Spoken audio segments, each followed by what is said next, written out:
Hello everyone, welcome to Let's Discover It. This is Arya and today we will discuss about the class 8 NCERT chapter 7 a topic named Conservation of Forest and Wildlife. Okay, तो पिछले बार हमारा भाषण Consequence of Deforestation तक ख़त्म हुआ था. आज हमारा भाषण आगे तक चलेगा. ओके, तो आज हम अपने क्लास को कंटिन्यू करते हैं. Okay, having become aware of the effect of deforestation, पहेली एंड बूझो आर वरीड. ओके, तो इस चीज़ से अवेयर होते हुए कि क्या इफ़ेक्ट होता है डिफॉरेस्टेशन का, मैंने आपको पिछले वीडियो में बताया था कि ड्राउट काउज हो सकता है उससे, ग्लोबल वार्मिंग अर्थ पे काउज हो सकता है, टेम्परेचर हाई हो सकता है, रेनफॉल रिड्यूस हो सकता है, सॉइल की फिजिकल प्रॉपर्टीज़ ख़त्म हो सकती है, सॉइल का टेक्सचर, केमिकल प्रॉपर्टीज़ वगैरह सारी चीज़ें लॉस हो सकती हैं.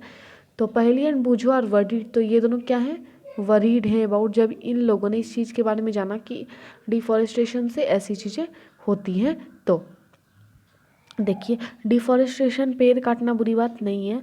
अगर हमने 1 पेड़ काटा तो उसकी जगह अगर हम 3 पेड़ लगा रहे हैं उस दिन, अगर हमने आज 2 पेड़ काटा तो उसकी जगह हम 6 पेड़ को प्लांट कर देंगे ना, तो वो इन्वायरमेंट को, जो हमने 2 पेड़ काटा तो उसको बैलेंस कर देगा.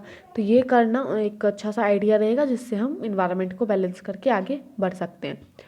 दे go to professor Ahmad and ask him how forest and wild life can be saved. पिछले बार हम लोगों ने अपने ट्रीज़ को सेव करने के बारे में देखा था. या तो पहेली और बूझो उस पर वरीड हुए और वो गए प्रोफेसर अहमद के पास और उनसे पूछे कि हम लोग फॉरेस्ट और वाइल्ड लाइफ को कैसे बचा सकते हैं. Professor Ahmad organise a visit to biosphere reserve for Paheli Boojho and their classmate. तो प्रोफेसर अहमद ने एक बायोस्फीयर रिजर्व की विजिट ऑर्गेनाइज की पहेली बूझो और उनके क्लासमेट के साथ. He select the place name Pachmarhi biosphere. उन्होंने एक प्लेस को सिलेक्ट किया जिसका नाम था Pachmarhi biosphere reserve. He know that the plant and animal found here are similar to those of the upper Himalayan peak and those belonging to the lower western Ghat.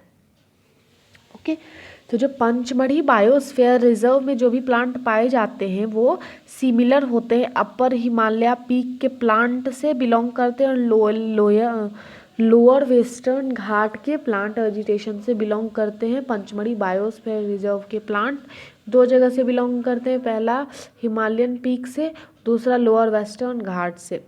Professor Ahmad believe that the biodiversity found here is unique.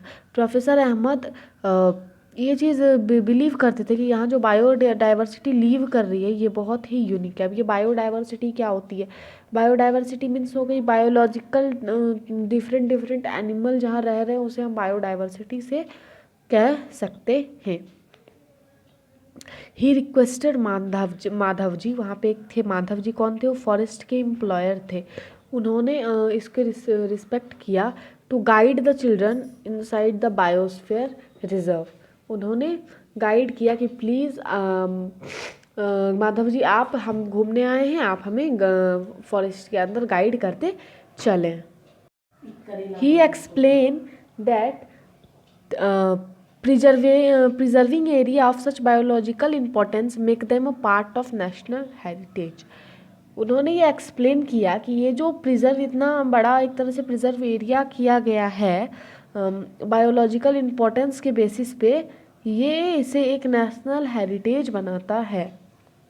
Madhav ji explain to the children that apart from our personal effort the effort of the society and government also take care of the forest agencies also take care of the forest and animals. तो यहाँ पे जो forest और animals रहते हैं इसका बस government और हम ही देखभाल नहीं करते, यहाँ हम लोग की बहुत सारे लोग देखभाल करते हैं. जैसे यहाँ की जो सोसाइटी अपना इफ़र्ट देती है, पर्सनल इफ़र्ट देती है, और गवर्नमेंट एजेंसीज बहुत सारे हैं जो केयर करते हैं फॉरेस्ट और एनिमल पे.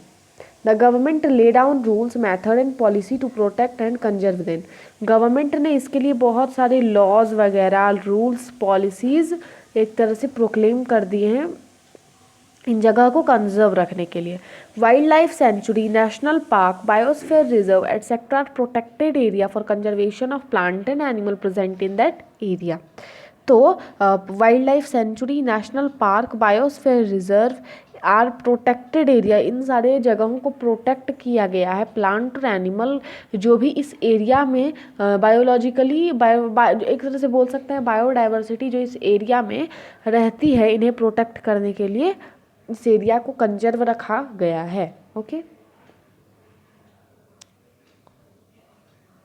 so come here is a block.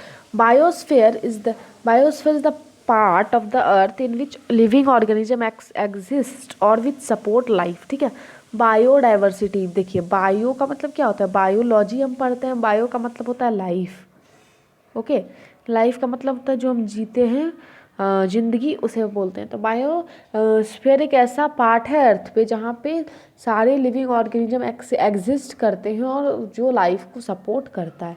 Biological diversity और biodiversity refer to the variety of organism exist on the earth and their interrelationship and their relations with the environment, ecosystem you can से।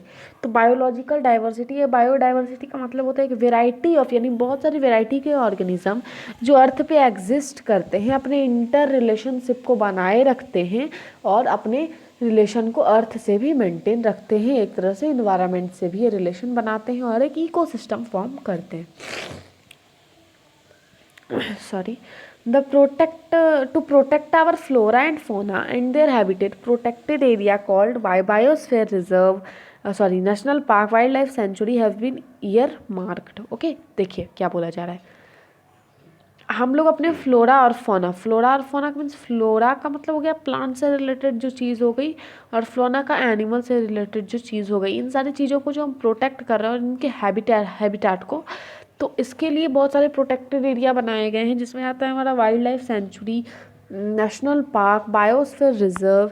इन सारी चीज़ों को एक ईयरमार्क्ड कर दिया गया है और यहाँ पे ना तो कोई जा भी सकता है, तो यहाँ पे कोई आप जैसे एनिमल है तो उसे आप दूर से देख सकते हो, टच नहीं कर सकते हो, तो बहुत सारे रूल रेगुलेशन है इन जगह के लिए। Plantation, cultivation, grazing, felling trees, hunting and poaching are prohibit there. Okay, तो प्लांटेशन, कल्टीवेशन, हंटिंग, पोचिंग, ये सारी चीज़ जो है wild life sanctuary, national park, इन सारे प्रोटेक्टेड एरिया जो फ्लोरा और फौना को प्रोटेक्ट करने के लिए बनाए गए हैं, इन सारी जगहों पर प्रोहिबिट है, एक तरह से आप बोल सकते हैं बैन है। Okay, so what is wildlife sanctuary? Wildlife sanctuary are the area where animals are protected from any disturbance to them and their habitat। तो वाइल्ड लाइफ सेंचुरी एक एरिया है जहाँ पे एनिमल को प्रोटेक्ट किया जाता है विदाउट एनी डिस्टर्बेंस से उनके है, और उन्हें कोई डिस्टर्बेंस नहीं होनी चाहिए और उनके हैबिटेट को। बायोस्फीयर रिजर्व क्या है? Biosphere reserve are the large area of protected land for conservation of wildlife, plant and animal resources and traditional life of the tribal living in that area. ठीक है, तो biosphere reserve ये बहुत ही एक तरह से इम्पॉर्टेंट है, क्योंकि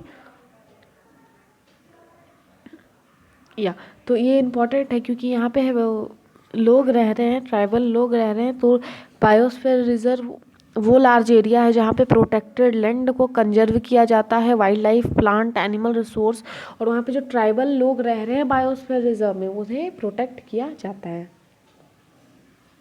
नेशनल पार्क मैंने नहीं बताया, तो नेशनल पार्क बता दूं कि एरिया, नेशनल पार्क वो एरिया है जो reserved for wildlife where they can freely use the habitat and natural resources. देखिए, जो वाइल्ड लाइफ नेशनल पार्क है एरिया, वो रिजर्व होता है वाइल्ड लाइफ के लिए जो वहाँ पे फ्रीली अपने हैबिटेट और नेचुरल रिसोर्स को यूज कर सकते हैं।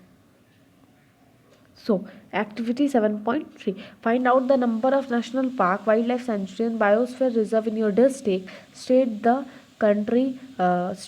country. Record in table 7.1, show these area in the outline map of the of your state and India. Okay, in next video we will cover about biosphere reserve and the flora and fauna. There are 2 videos on them.